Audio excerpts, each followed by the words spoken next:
Amen. At maraming salamat sa Panginoon sa magandang message ng awiting yun. Amen. Salamat din sa Panginoon sa pagpalang pag-aaral ng Sunday School. At siyempre, salamat sa Panginoon sa iyong mga presensya, minamahal na kapatid. Alam nyo na long weekend ngayon dito sa Canada at sineselebrate yung Family Day. Kaya, ngunit sa ating mga Kristiyano, everyday sineselebrate natin yung Family Day. Kasi yung kinata natin kanina, yung Family of God, ay kabilang sa pamilya ng Diyos. Yung araw-araw na yun. Ito ay nagbibigay ng galak sa ating mga puso. Sa tayo, binilang ng Diyos kanyang pamilya. Mga kapatid, bago tayo mapunta dun sa ating pag-aaral ng kanyang banal na salita, ay dalangin niyo palagi sa aking pagtayo. Ating buksan ang ating mga banal na salita, ating Biblia, dito sa 1 Corinthians, dito po sa chapter 4.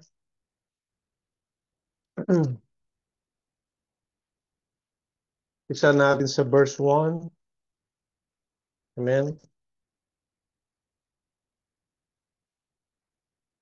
Sabi po rito, ipalagay nga kami ng sinuman na mga ministro ni Kristo at mga katiwala na mga hiwaga ng Diyos. Bukod dito, kinakailangan sa mga katiwala ang bawat isa ay maging tapat. Amen. At sundan natin sa Colossians 3:23 hanggang 24. Sabi po rito, ano man yung ginagawa, ay yung gawin ng buong puso, ng gaya sa Panginoon at hindi sa mga tao. Yamang inyong nalalaman na nasa Panginoon, ay tatanggapin ninyo ang ganting mana sapagkat naglilingkod kayo sa Panginoong Jesucristo. Tayo muna yung mananalangin at iniling natin kay Brother Ricky. Panalangin. Amen. Tayo po'y manalangin. Mang banal na may bigay at makapangyarihan sa lahat. Salamat, Panginoon. Muli kami po'y dumudulog ng dakilang harapan.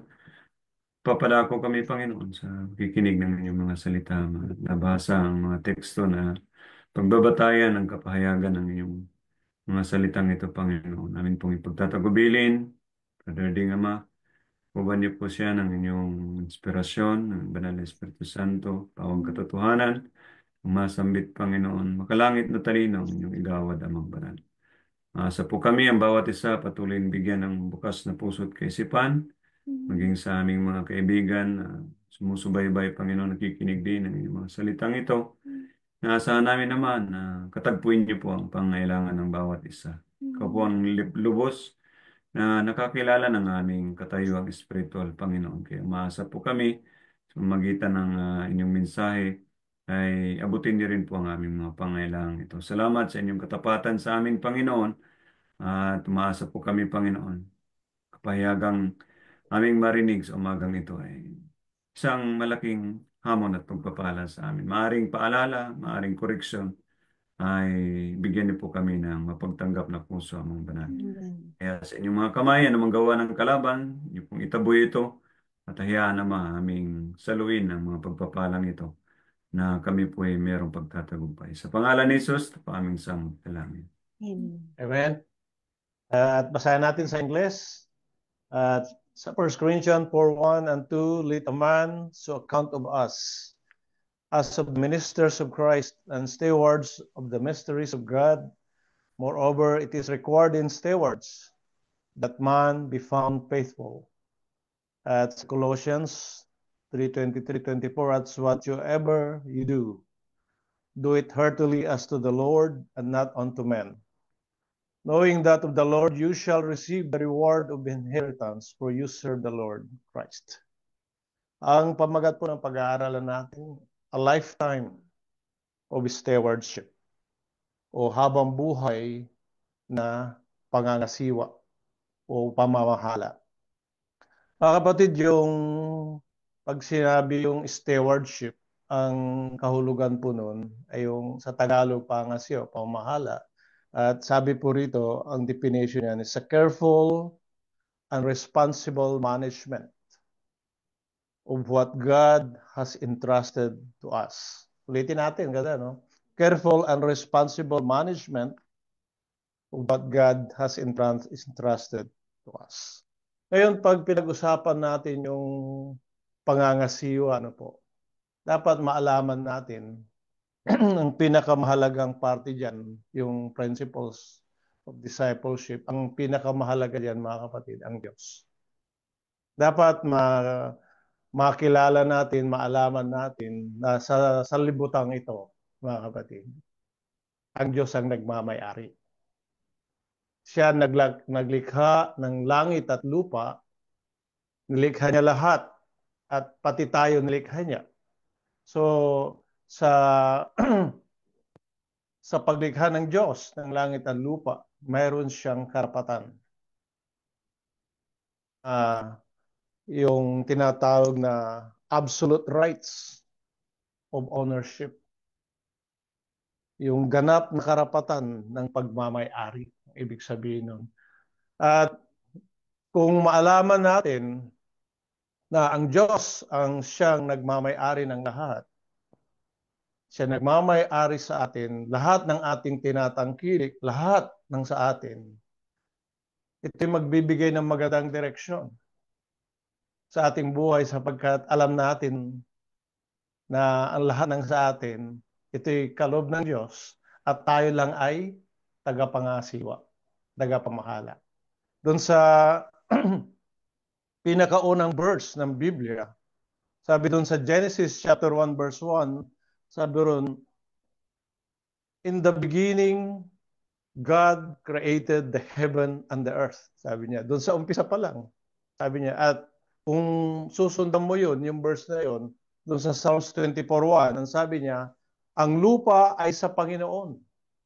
At ang buong narito, ang sanlibutan at silang nagsisitahan dito. Ito yung mga kapatid na pinakita ron. Ano? At ibig sabihin na pag sinabing lahat na narito, kasi yung sa English mas maliwanag eh. Sabi niya, the earth is of the Lord's and the fullness thereof. Yan, yung fullness.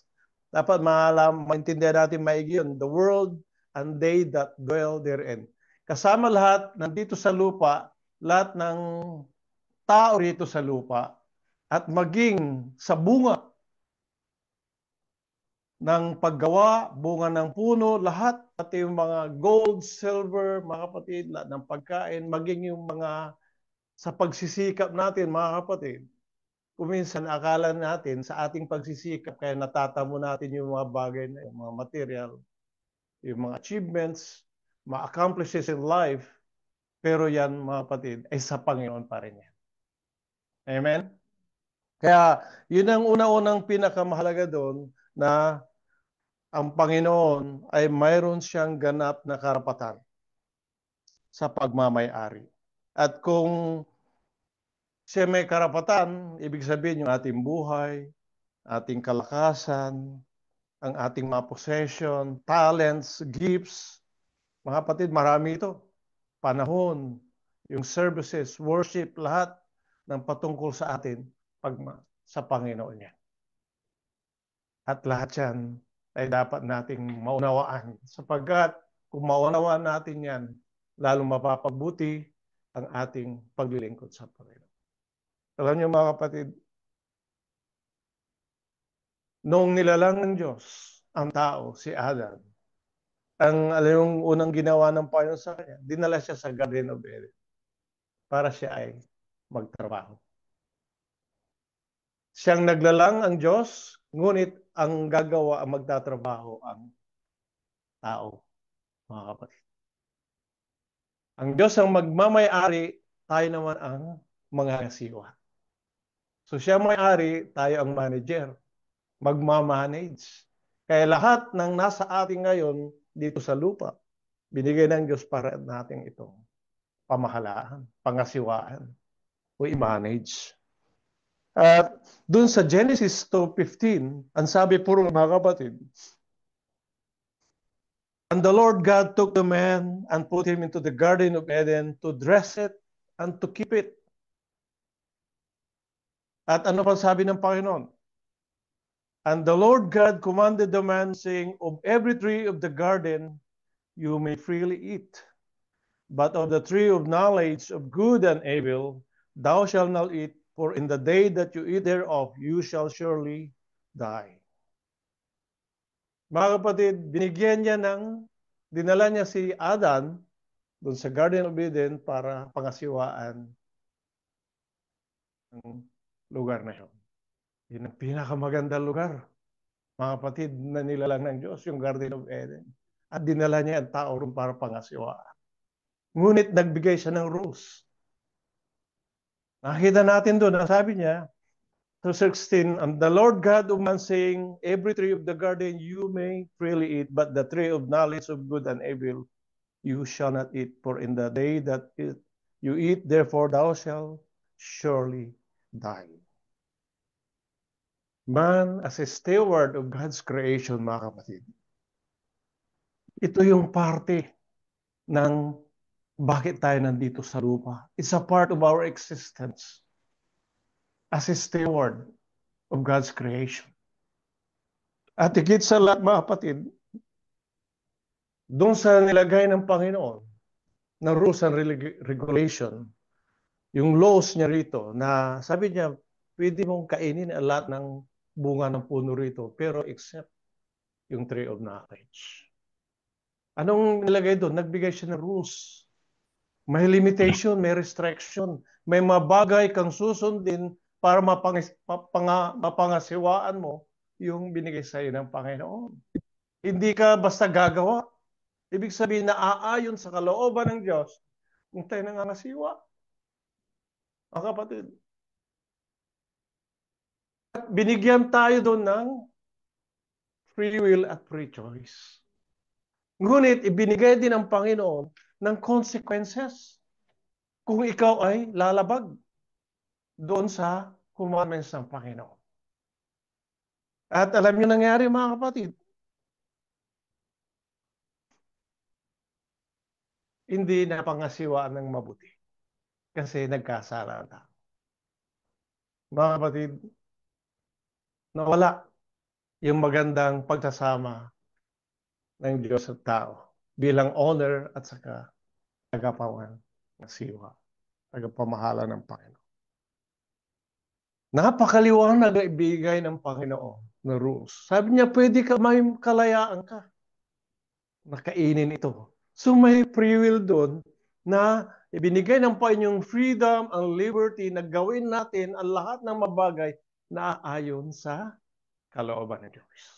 Ngunit hindi tayo binigyan ng kalayaan na gawin yung hindi kalooban ng Panginoon. Nakita natin yung mga kapatid. Dahil sinabi niya mismo na ito ang magiging consequences, resulta, pag ikaw ay lumabag doon sa kalooban. Hanggang sa ngayon, mga kapatid, marami pa rin gumagawa niyan. Salamat sa Panginoon na tayo, mga kapatid, naalaman natin yan. Kaya itong isang kagandahan, mga kapatid, na maalaman natin. Ngunit isusunod pa natin to bago tayo punta doon sa main. Sa verse 18 ng Genesis 2:18, sabi niya, and the Lord God said, it's not good that the man should be alone. I will make him a helpmate for him. Yung pamamahala ibinigay kay Adam. Pero ano nakita ng Panginoon? Mag-isa lang si Adam. Nakita niya na mag-isa lang siya. Kaya naglalang ang Panginoon ng makakasama ni Adam. Bagamat sabi rito sa verse 18, help meet. Huwag niyong ilagay sa isip niyo na ang babae katulong lang. Kundi ito'y katuwang ni Adam sa pangangasiwa. Mga kapatid, tandaan natin yun. No? Dahil ang lalaki, kung sabi niya ako ang lalaki, tinawag ka na maging leader ng pamilya, lahat, ganyan, sa iglesia, pero katuwang mo yung babae. Kaya sa ibang religious group, ang babae hindi pwedeng tumayo, hindi pwedeng mag-preach, hindi pwedeng magturo. Mga kapatid, hindi po yung totoo. Dahil babae at lalaki tinawag ng Panginoon sa pangangasin. Amen, mga kapatid. Ngayon, isa rin ang gusto rin ng Panginoon na mayroong katuwang ang lalaki sa paglilingkod sa Diyos. Hindi sila tinawag magkatuwang na sila ay gumawa ng masama. Tayo tinawag para makasama ang babae para sa paglilingkod sa Panginoon. Nakita natin, mga kapatid. So, nakita natin una, ang Panginoon ang siyang may-ari, tayong tagapangasiwa, tayo tinawag. It's a part of man's existence to work. But as a Christian, it's a part of a Christian's existence to work for God. Kaya makita natin na napakaganda po ang hari ng Panginoon na tayo ay naglilingkod sa Panginoon. At sabi rito sa ating binasa sa 1 Corinthians 4:2, bukod dito'y kinakailangan sa mga katiwalaan ang bawat isa ay maging tapat. It is requirement in stewards that a man be found faithful. Kinakailangan siya tapat, sabi niya, mga kapatid. Ngayon, paano mo masasabi na ang tao ay isang tapat? Amen? Kasi kahit na sino naman, kung ipapangasiwa sa iyo ang isang bagay, lalo na sa mga malalaking company, dapat mapatunayan mo na ikaw ay tapat sa kanila. Sa Diyos, mga kapatid, paano natin mapapatunayan na tapat tayo sa Panginoon? That's number one na requirement sa steward, to be faithful. Mga kapatid, kung titignan natin, nung tinawag si Adan para magtrabaho doon sa Garden of Eden, ano ang kalalagayan ni Adan? Perfect. Dahil nilalang siya ayon sa anyo ng Panginoon. Image of God. Perfect. Hindi tinawag si Adan nung siya nagkasala. Tinawag siya nung siya ay bagong lalang, yung perfect image ng Panginoon. But sa kapanahon natin, through Christ, tayo tinawag para saan? Para tayo maligtas. Kasalanan. At doon, tayo magkakaroon lang ng katapatan kung ikay naligtas sa kasalanan. Dahil kung ikaw ay nasa kasalanan, paano mo masasabi na ikaw ay tapat sa Diyos? Paano mo masasabi naglilingkod ka sa Diyos kung ikay nasa kasalanan? Sapagkat yung buhay mo, hindi ka lugod-lugod sa Diyos. Maaring sa pananalita, ako'y naglilingkod sa Panginoon. But deep inside, yung puso, yung kaluluwa natin, hindi ligtas sa kasalanan. Paano tayo naglilingkod sa Panginoon? Anong sabi doon sa Titus 2:11? For the grace of God that brings salvation has appeared to all men, teaching us that denying ungodliness and worldly lust, we should live soberly, righteously, and godly in this present world, looking for that blessed hope and the glorious appearing of the great God and our Savior Jesus Christ. Verse 14, who gave himself for us, tingnan nyo, that he might redeem us from all iniquity and purify unto himself a peculiar people, zealous of good works. Mga kapatid, di ba? Napakaganda. Sabi niya ron na para mayroon siya isang tao na nilalang na gumawa na magkagawa ng mabubuting gawa. At yun lang yung mga naligtas mula sa kasalanan. Sa pamagitan ng ginawa ni Kristo, sa krus ng Kalbaryo, mga kapatid, binayaran ang ating mga kasalanan upang magkaroon tayo ng isang buhay na makapaglingkod sa Panginoon. Na may malinis, makapaglingkod sa isa't isa. Na bigyan tayo ng kapamahalan ng Panginoon. Mga kapatid, kaya nga tawag sa atin stewards of God's grace. Di ba? Mga kapatid, dahil dala natin yung biyaya ng Diyos. Ganda yung pinag-aaral natin kanina. Nasa kapanahunan natin ngayon, mga kapatid, dala natin yung biyaya ng Diyos. Nandyan yung kapangyarihan ng Panginoon, mga kapatid, at iyon ay ipinaglilingkod natin sa Diyos. Diyan tayo naligtas. Ang biyaya, diyan naman tayo naglilingkod. At sa pamagitan ng biyaya, mga kapatid, nandyan ang kapangyarihan ng Panginoon para natin maipamuhay ang kanyang banal na salita. Ngayon, mga kapatid, isang napakaganda dyan sapagkat hindi lang tayo naligtas. Hindi lang tayo niligtas ng Panginoon, sa kundi tayo ay tinawag din na maglingkod sa Panginoon. At isang bagay na gusto kong basahin sa inyo, na kanina napahapyawan ito eh. Sa loob ng iglesia, bibigyan tayo ng kaloob ng Panginoon. There's a diversities of gift and talents. Sabi rito sa 1 Peter chapter 4 verse 10, na ayon sa kaloob na tinanggap na sa bawat isa, pakinggan natin mabuti, ano? 1 Peter 4:10, na ayon sa kaloob na tinanggap ng bawat isa, ay ipaglingkod sa inyo rin na gaya ng mabubuting katiwala ng masaganang biyaya ng Diyos.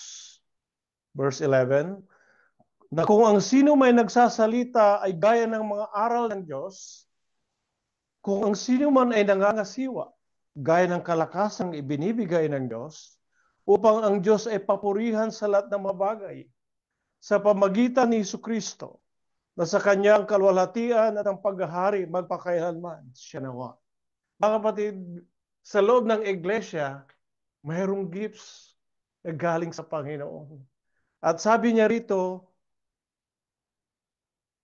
ayon sa kaloob na tinanggap ng bawat isa, ibig sabihin, bawat isa mayroong kaloob.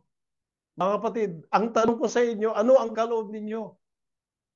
Mga kapatid, tanongin niyo, ano ang kaloob? Ngayon, alam niyo ba na ang gift, ibinigay ng Panginoon sa iglesia?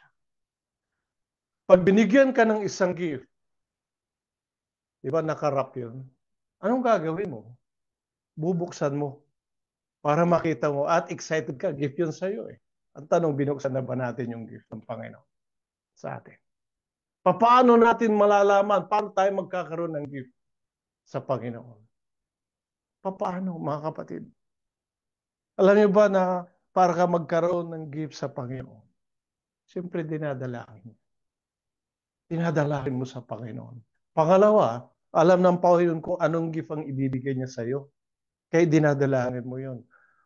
Pangatlo, sa pag-aaral ng kanyang banal na salita, magme-meditate, makikita mo kung anong gift ang para sa iyo dyan. Makikita mo yan. Dahil hindi kailanman magkukulang ang salita ng Panginoon, mga kapatid. At malalaman mo kung anong gift mayroon ka. Ngayon, bago tayo naligtas sa kasalanan, mayroon tayong kanya-kanyang gift at saka talents. May mga magaling kumanta, may mga mataas ang pinag-aralan, may magaling mag-explain, may magaling na teacher, ganyan. Mga kapatid, alam niyo ba na bago tinawag ang lahat yung mabanal sa Biblia, mayroon silang preparation. Si Moses, bago siya tinawag para mag-lead ng Israelites para ilabas sa Ehipto, mga kapatid, tinrain muna siya sa wilderness. Magmula pagkabata sa Egypt, tinrain siya, tapos dinala siya sa wilderness. Si Haring David, ganun din. Bago siya naging hari, siya pastol. At si Mandirigma, mga kapatid. So mayroong preparation ng Panginoon. Hanggang sa ngayon, piniprepare ang bawat isa. Ngunit sabi nga, mga kapatid, na sabi rito, ipaglingkod natin sa isa't isa na gaya ng mabubuting katiwala na masaganang biyaya ng Diyos.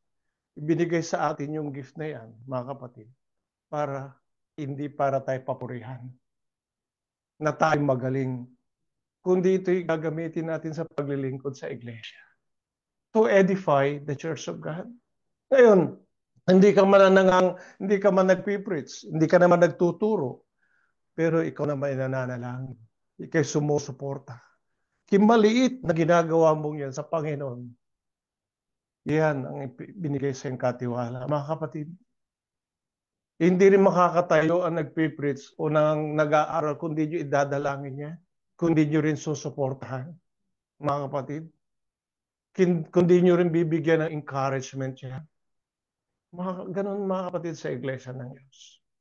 Hindi tayo nagbibigay ng discouragement kundi encouragement sa bawat isa.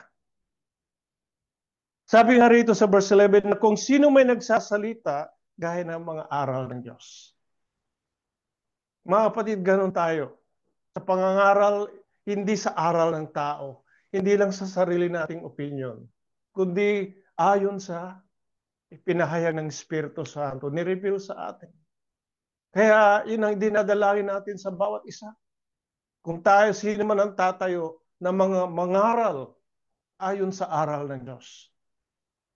At sabi pa rito mga kapatid, kung ang sino man ay nangangasiwa gaya ng kalakasang binibigay ng Diyos, pangangasiwa. Mga kapatid, mahirap mangasiwa kung sarili mo lang. Kaya kailangan mo ang Panginoon sa pangasiwa. Sabi rito, gaya ng kalakasang ibinibigay ng Diyos upang ang Diyos ay papurihan sa lahat ng mga bagay sa pamagitan na Jesucristo. So lahat ng mga kaloob, mga kapatid, na ibinigay sa atin sa isang dakilang hangarin para sa kalwalhatian at kapurihan ng ating Panginoon. Mga kapatid. Kaya kung nakikita natin ng kapatid na ginagawa ng Panginoon, anong una lumalabas sa atin? Purihin ang Diyos. Di ba? Ngayon, kung may mga kapatid na ang kaisipan palagi ay titignan yung tumatayo at hindi ma-accept, mga kapatid, may problema yun. Kaya hindi nauunawaan ng tunay na turo ng stewardship, mga kapatid. Ngayon, ang isang napakahalaga mga kapatid na makita natin din yung ito yung napakahalaga, yung time management. Yan. Basahin muna natin itong Psalms 90.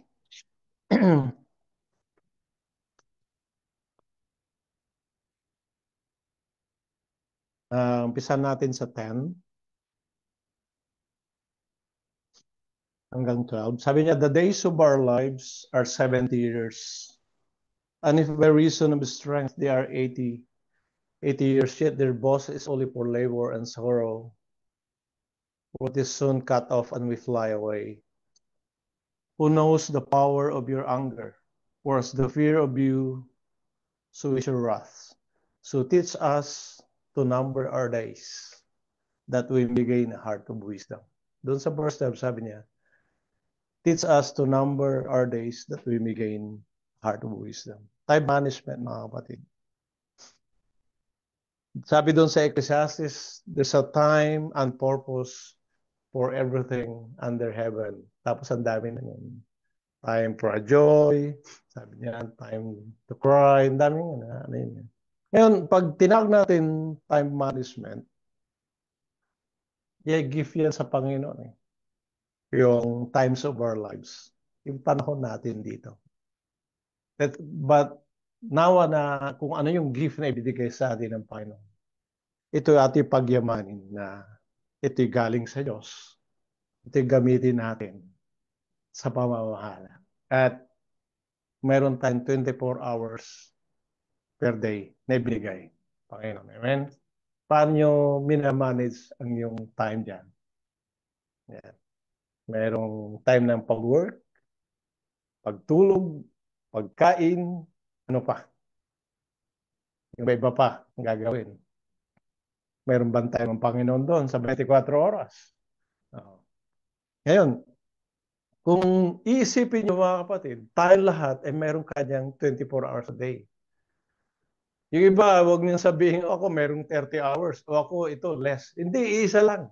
Mga kapatid, ibinigay sa atin yung Panginoon. Ngayon, sa time management, makita natin yung mga iba't ibang tao, mga dakilang tao na namuhay sa Biblia at sa salibutan. Ano yung mga nakita natin? Tulad ng mga scientist, di ba? Nag-develop, nag-invento ng mga bagay at ito ay nagbigay ng malaking advancement sa buhay ng tao tulad ng telephone, sasakyan, computer, di ba? Ang dami niya. At nakita mo, bawat isa doon ay pinarangalan. Di ba? Spiritually, nakita natin yung mga dakilang mga banal na pinag-aaralan natin, example ng Old Testament. Ngunit ang pinakadakila dyan ang Panginoon. Ano ang nakita natin sa buhay nila, mga kapatid? Anong nakita natin sa buhay nila? How they manage their time. Management of time. Alam ba yung mga scientists na yan, yung mga matataas na tao? Habang ang tao ay nagdiriwang kung anong ginagawa, sila nakapokus sa ginagawa nila. Ang Panginoon ganun din. Doon sa 3.5 years na kanyang ministry, anong ginawa niya? Nangaral, nagpagaling, lahat. Tinapos niya ang kanyang ministry. Yung binigay ng Diyos Ama na pangangasiwa, hindi lang niya inumpisan, tinapos niya at siya nagtagumpay. Ganon din yung mga banal. Doon natin makita na yun ang pagkakaiba nila sa ordinaryong tao. Ngayon sa atin mga bilang Kristiyano, mga kapatid, napakahalaga yan, yung time management. Kasi mayroong tatlong kaparaanan kung paano mo i-manage yung time mo. Ayan. Saan mo ba ginugugol yung panahon mo? Isa yan. Pangalawa, inaaksaya mo ba yung oras mo? Ang pangatlo, ito ba inilalaan mo sa future? So yun, dun sa tatlong yun, makikita mo kung yung sarili mo. Anong sa oras mo, panahon mo, anong palagi mo, saan mo ginugugol ang sarili mo? Trabaho ba? Sarili mo?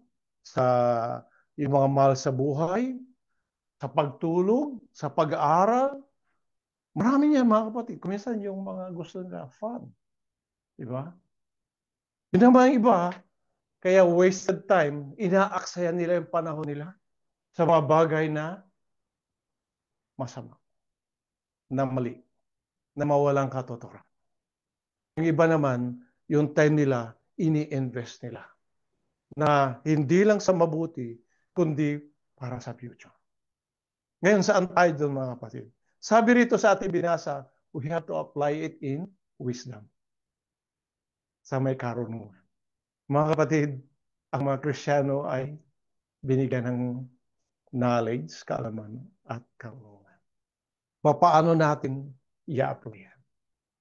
Sabi dun sa ating binasa na the days of our lives are 70 years. 70, ah? Pero sabi niya, if by reason of his strength, magiging 80 years. Pero kuminsan humahaba pa yan dahil sa Panginoon. Ibig sabihin, life is so short. Mayroong walang guarantee na bukas o sa makalawa o sa ibang buwan, tayo buhay. Maaaring kunin ng Diyos ang ating buhay. Now, anong unang makikita mo sa hindi pa tumanggap sa Panginoon, di ba panahon para sila magsisi at maligtas? Time to be saved from sin. Kailan ma-accomplish yung purpose ng Panginoon? Yung time management binigay sa atin, kung tayo naligtas na, dapat tayo ay magpatuloy sa kasaganaan. Yun ang sabi sa banal na kasulatan. Tayo ay matuloy na maglingkod sa Panginoon. Sabi nga palagi, you have to always have the time to serve God and worship Him in spirit and truth. Kaya, alam mo tuwing mag-uumpisa tayo, tinitingnan natin ang lahat ng ating mga kapatid, kung sinong nandito at kung sinong wala. Bakit? Kasi dinadalangin natin sila. Kasi kung ano man ang kanilang ginagawa, nasa man sila naroon, iba may sakit na sa trabaho, dinadalangin natin sila na sila ay ingatan ng Panginoon at dumating ang time na sila rin ay makadalo. Kasi napakahalaga yun eh. Alam ba na, sabi nga ni Brother Dong kanina eh, pag Bible study, nagba-Bible study, pero minsan, tapos Bible study, dahil kumakain ng masarap, baka yun ang pinupunta ng tao. Hindi yung pagkain spiritual, kundi pagkain literal. Di ba ganun din sa Panginoon? Sumusunod sila dahil pinapakain sila, mga kapatid. Pero sa Iglesia ng Diyos, pag nandito ka, ano, kumakain tayo ng masagana. Ang gagaling sa Panginoon. Kaya talagang itong online na preaching, ulay na pag-aaral, napakahalaga sapagkat kung na mismo, pwede mo namang i-replay at ikaw ang makakain pa ulit.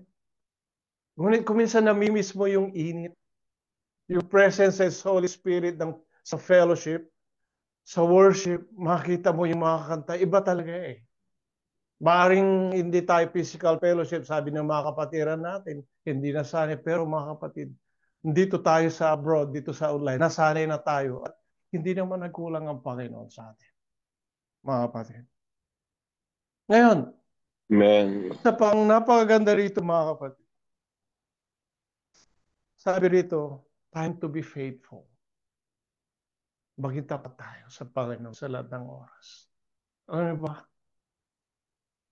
Maaring di ka nakakadalo, pero tapat ka naman talaga sa Panginoon. Dahil di ba iwasan eh, may trabaho. Ano ba mga kapatid? Ang Diyos lang nakakaalam dyan. Hindi tayo nag-judge kahit na sino. But God, alam ng Panginoon kung anong klaseng pamamahala, pangasiyaw ginagawa natin sa ating mga panahon. At higit sa lahat, mga kapatid, dapat makita natin palagi na sa ating pamamahala yung ayon sa kalooban ng Diyos. Alam mo ba na napakaganda na yung panahon na ibinigay sa atin ng Panginoon? Magmula nung tayo'y ibinila ng Panginoon sa kanyang iglesia, sa kanyang kaharian. Iba na yung pananaw natin. Pati sa ating sa ibang tao, sa ating kapamilya, kamag-anakan, sa ibang tao, iba na ang pakitungo natin. Kasi alam natin, yung pinahon natin sa Panginoon, ito kasama na natin ang Panginoon eh. Di ba? Napakaganda yung mga kapatid. Nasaan ka man sa bansa, naroroon, kasama mo ang Panginoon. At alam niyo ba na maraming tao na gusto nila kasama ang Panginoon na lumalakad. Yung bang nasa atin na, Panginoon, tulungan mo ko na makalakad kasama mo. Di ba? Pangunahan mo ako. Pero kung minsan, yun ang gusto ng Panginoon, pero hirap naman tayo makasabay. Hirap naman tayo makasunod. Mga kapatid, it's about time management. Isa pang dapat natin makita rin mga kapatid na dito sa sinabi dito sa ating binasa na hindi natin alam ang araw ng bukas. Hindi naman natin alam kung anong mangyayari. Alam niyo ba na marami nangyayari sa salibutan ito. Pero dapat maging concerned tayo mga kapatid sa ating sarili, unang-una, sa ating spiritual. Alam niyo ba na maraming tao na nabubuhay na para bang wala ang bukas.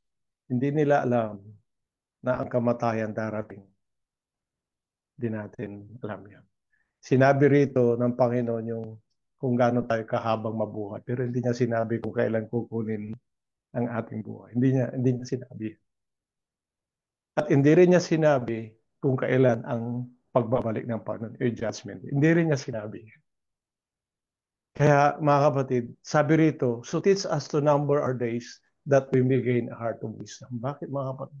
Kailangan ng time for preparation. Kailangan handa tayo. Doon sa Amos, sabi niya, be prepared. Di ba? May time of preparation. There's a time of reckoning, mga kapatid, that darating ang araw, mga kapatid, harap tayo lahat sa Panginoon. Ngayon, it's about priorities. mga kapatid. Dito sa Ecclesiastes chapter 8 verse 5, basahin natin sa Ecclesiastes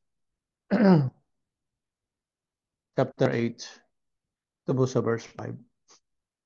Ang nag-iingat ng utos ay hindi makakaalam ng masamang bagay.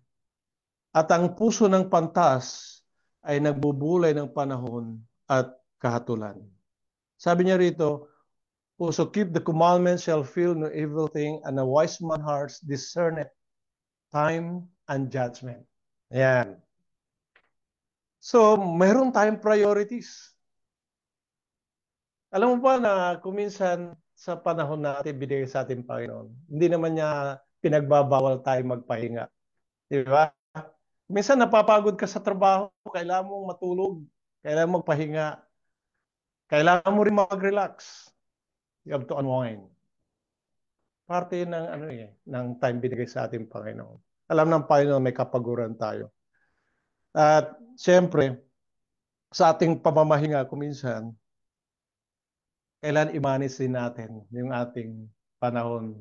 Alam niyo, kuminsan napapasobra ang ating pamamahinga. Napapasobra. At niya nagbibigay ng opportunity sa temptation niya. It creates an opportunity of temptation, mga kapatid. Bakit? Magiging idle ka eh. Diba yung idle mind, idle hand, sabi niya. Magiging yan eh, malapit sa tukso.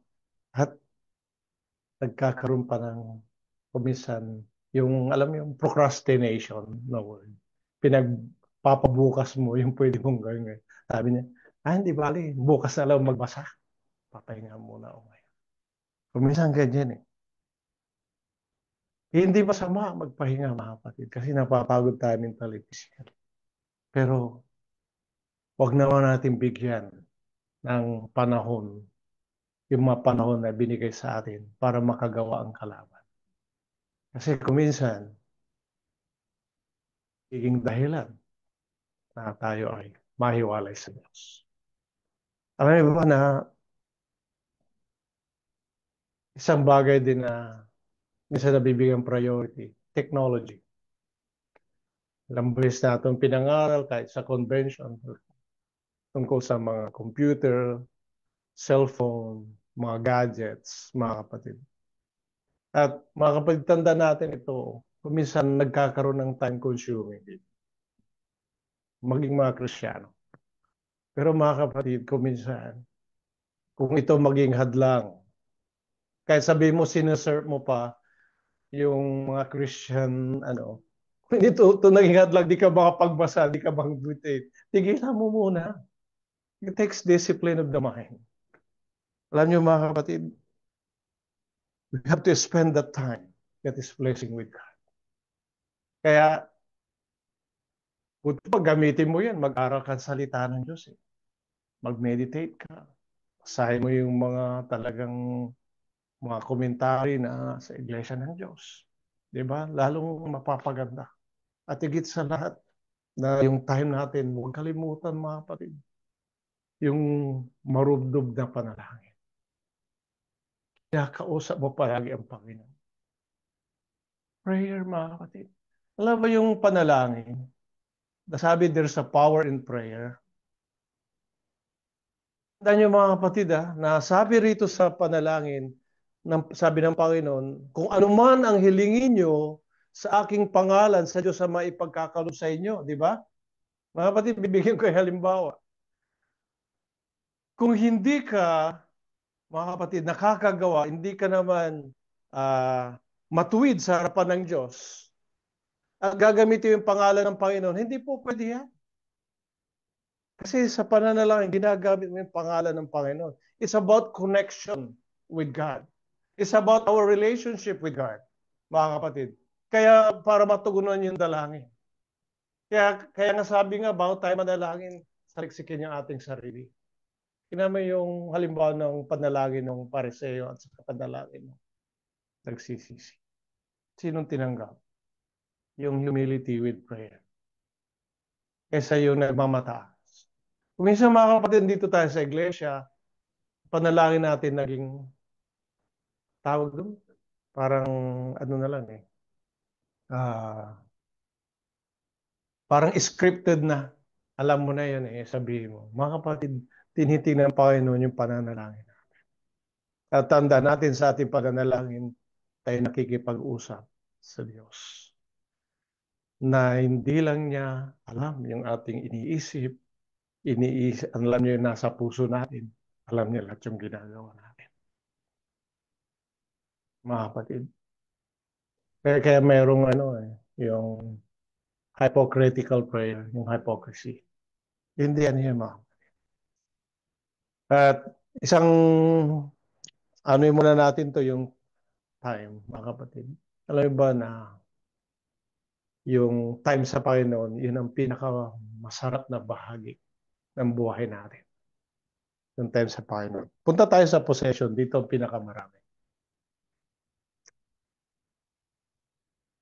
We should be a good steward of our all possessions.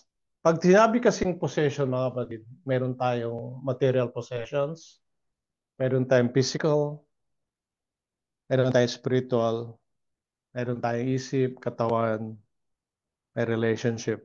Ang dami rito mga kapatid pag pinatukoy mo yung possession. Sa napagandang halimbawa dito na ano, alam mo yung mayamang binata na meron siyang kayamanan. Hindi masama maging mayaman. At sabi niya sa Panginoon, paano daw magmana ng buhay na walang hanggan. At sabi ng Panginoon, yung mga Ten Commandments. Ngunit, sabi niya, susunod ko na lahat yan. Ngunit tinignan ng Panginoon ang kanyang puso. At sabi sa kanya, benta mo lahat yung ari-arian mo at sumunod ka sa akin. Mga kapatid, ang tanong eh, yung by applicable sa atin, na lahat ng ating ari-arian ibebenta natin at tayo susunod sa Panginoon. Mga kapatid, ang tanong doon. Alam niyo ba na doon sa time na yon, sinabi lang doon sa tao. Sapagkat ang nakita ng Panginoon, yung kanyang kayamanan ang naging hadlang para siya makasunod sa Panginoon. Ngayon, mga kapatid,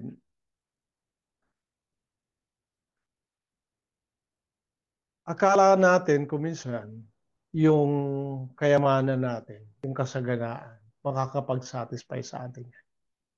Well, in a way, totoo yun in material way, in physical way. But the true satisfaction, mga kapatid, ay sa mga bagay na spiritual. Kaya nga sabi ng Panginoon, ano ang pakikinabangan ng tao? Makamtan man niya buong sanlibutan mababa. Ngayon, palagi nating naririnig at pinapangaral natin. Kung tayo nilalang ng Diyos, meron siyang inilagay dyan sa puso natin na isang puwang, tawag nila void, na yung lugar na yon hindi ito masasatisfy ng mga material things, physical.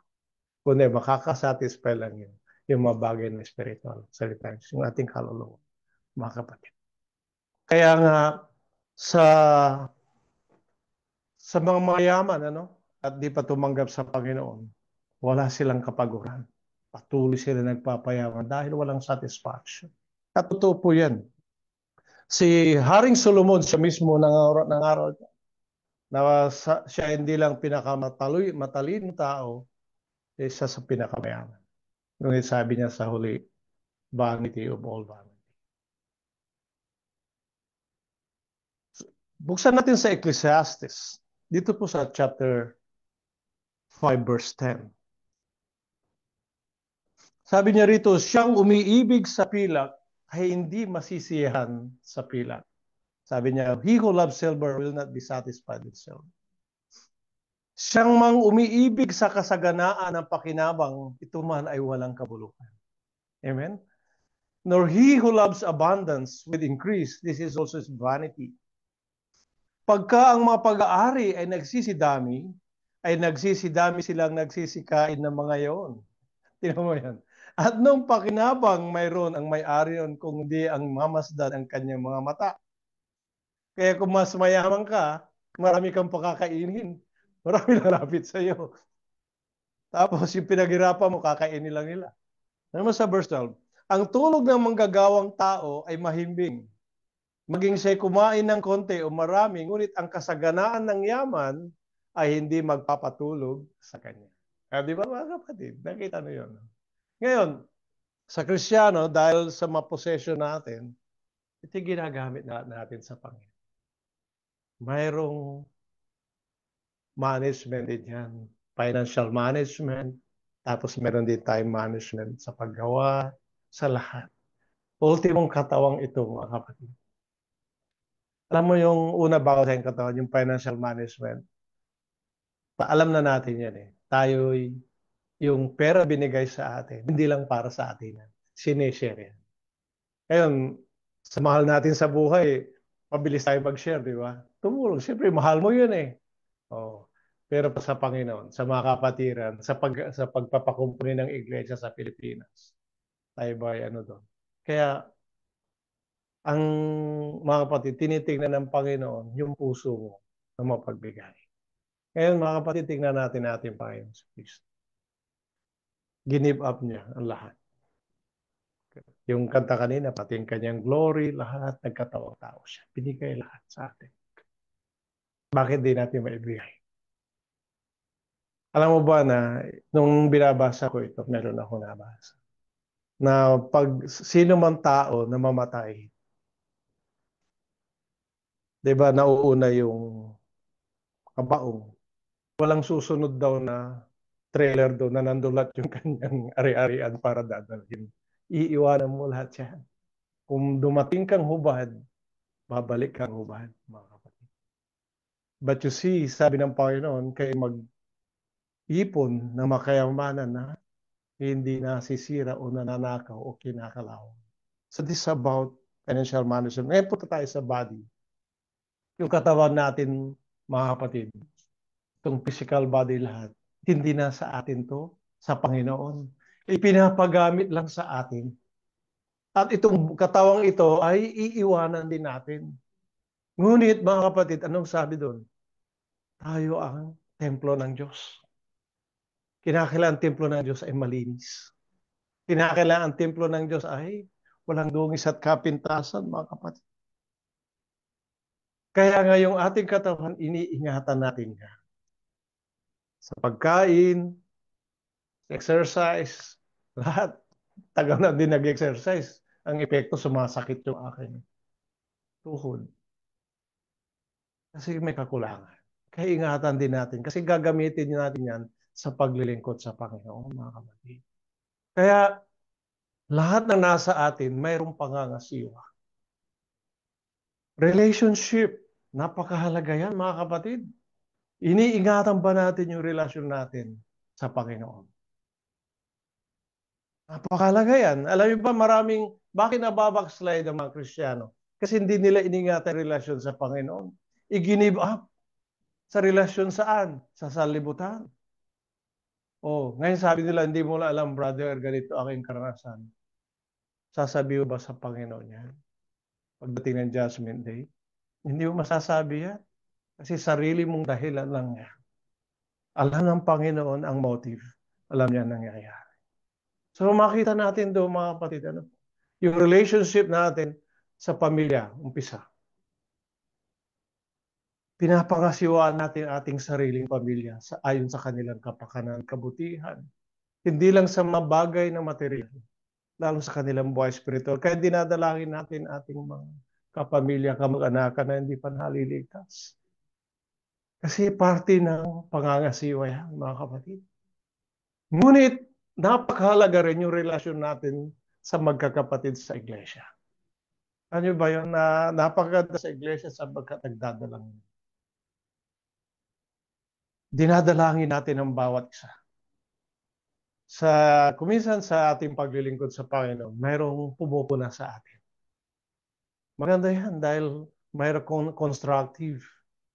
Yung destructive naman, dinadalangin natin na sa ating paggawa, maunawaan nila tayo, mga kapatid. Kasi kuminsan di naman lahat ng sa ating paglilingkod kahit sa loob tayo iglesia, ay nagugustuhan. Yung iba, preferment, pine-prefer nila ito. Kasi ganyan. Diba? Hindi ganun, mga kapatid. Ngunit, sa atin bilang mangangasiwa, tayo'y lingkod ng Panginoon. Ano man ang ating ginagawa, nakikita ng Diyos na ito ginagawa natin para sa kanyang kalwalhatian, sa kanyang kapurihan, ng buong katapatan. Mga kapatid, ang magjajad sa atin, Diyos, hindi tao. Bagamat may mga suggestion ang bawat kapatid sa ikagaganda, dapat maano rin tayong tumanggap ng correction. May humility, natanggapin natin.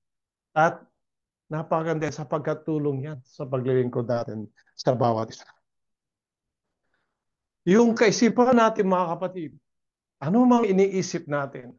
Alam mo ba, pag pinag-iisip mo ay yung sa kaisipan, yung mga thoughts, hindi natin maiwasan, may tukso darating yan eh. Hindi natin maiwasan yan. Pero hindi kasalanan yan, may dumating na mga negative thoughts. Ang maging kasalanan kung pumasok na sa puso at dahil magkakaroon ng action. Kaya sa atin magkaroon tayong discipline of mind. At sabi nga nila kung ano iniisip mo, kuminsan ito yung mangyayari. But sa Panginoon, we think only of God. Kung ano bang nakakalugod sa Diyos. Ano bang iniisip ni Kristo? Ano bang iniisip ng mga kapatid natin sa Panginoon? Diba? Diba puro ano yan? Mabubuting bagay. Kabutihan. Kagandahan. Kagalakan. Kapayapaan. Pero kung nag-isip ka ng negative sa iyong kapatid, magkakaroon ng ano yan, impact, magkakaroon ng effect. Alam mo ba na yung mga nag-iisip ng mga negative, medically speaking, nagkakaroon sila ng stress, anxiety, kaya minsan nagkakaroon ng sakit sa puso. Kaya sabi nga, think positive, mas malalim yun pag sa spiritual. Mga kapatid. Kaya tandaan natin yung napakaganda. At lapit na tayo. Sa bagay pa na makita natin na pag sa management, meron palaging responsibility.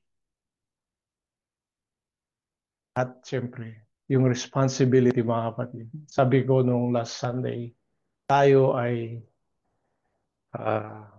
tinawag ng Diyos. Partner niya. Para ang tao ay maligtas sa kasalanan. You see, yung ano yung nasa atin ngayon? Nasa atin yung katotohanan, kaligtasan, binigay sa atin yung pangasiwa. Kaya, kanino ba ibigay yung pagpipreach ng gospel sa mga Kristiyano na matatapat? But we have that responsibility to share the word of God. Alam naman natin lahat siya. Ngunit kung minsan nagkakaroon ng question mark sa atin, bakit sa kabila ng ginagawa natin, mayroong tatanggap, lalapit, minsan hindi magpapatuloy. Mga kapatid, the best is ginawa natin yung ating magagawa. Hindi naman nating hawak ang decision nila. But still we have to be accountable, mga kapatid, dahil kung hindi naman natin ipahayag yan sa tao, mayroon tayong pananagutan. Mga kapatid, balik tayo dun sa testimony ni Paul. At punta tayo dun sa ating binasa, dun sa ating verse sa 1 Corinthians 4, 1 Corinthians chapter 4. Pero pupunta tayo rito sa baba, sa verse 4. Sabi rito ni Paul sa verse 4, umpisan natin sa 3. But with me, it is a very small thing that I should be judged of you. Sabi niya. Or man's judgment, yea, I judge not my own self, sabi niya. Basahin natin sa Tagalog. Sabi niya, datapot sa ganang akin ay isang bagay na totoong maliit ang ako'y sisiyasatin ninyo. Ng pagsiyasat ng tao o ako'y hindi nagsisiyasat sa aking sarili. Sa verse 4, sabi niya, sapagkat wala akong nalalamang anumang laban sa aking sarili. Ito yung testimony ni Paul. Bagamat hindi dahil dito, inaaring ganap ako. Sapagkat ang nagsisiyasat sa akin ay ang Panginoon. Sabi sa verse 5, kaya nga huwag muna kayo magsihatol ng anuman. hanggang sa dumating ang Panginoon na siya ang maghahayag ng mga bagay na nalilihim sa kadiliman. At ipahayag naman ng mga haka ng mga puso at kung magkagayon, ang bawat isa ay magkakaroon ng kapurihan sa Diyos. At bilang panghuli, basahin natin sa Romans chapter 14, 11 hanggang 12. Sabi po rito, sapagkat nasusulat, buhay ako, sabi ng Panginoon. Sa akin ang bawat tuhod ay luluhod at ang bawat dila ay magpapahayag sa Diyos. Kaya nga ang bawat isa sa atin ay magbibigay sulit sa Diyos ng kanyang sarili. It's about responsibility and accountability, mga kapatid. At ito ang magiging pahayag natin at patotoo dito at sa harapan ng Diyos. At alam mo ba na ang tatanungin ng Panginoon sa atin, what you have done as a steward. Pangalawang tanong, why you have done? What, saka why. Anong ginawa mo at bakit mo ginawa? Tatanungin sa atin ng Panginoon. Mga kapatid, ano ang motivation natin sa pangasiwa? At anong ginawa natin at bakit natin ginawa? Nakita naman natin naman. Mga kapatid, mga ating pinag-aralan, bagamat marami pa tayong dapat sabihin. Ang number one motivation natin, sabi nga ay pag-ibig. Sa obedience. Without love, there's no obedience. Without obedience, there's no love. Mga kapatid. Kung paano ibinigay sa atin ang lahat ng Panginoon. Ganda yung pag-alam natin, yung kapangyarihan ng Diyos sa pamagitan ng kabiyaya. Kasama yan sa pangangasiwa, mga kapatid. Dahil hindi natin kayang pangasiwaan kung wala ang biyahe ng Diyos. So kalakip yung kapangyarihan ng Diyos. Ngunit ito'y dapat gamitin na ayon sa kalooban. Paminamahal ng kapatid sa Panginoon, dito tayo magtatapos at iuhanan ko sa inyo na pagkatapos natin gawin ang lahat ang mga siwa, we are still unprofitable servant.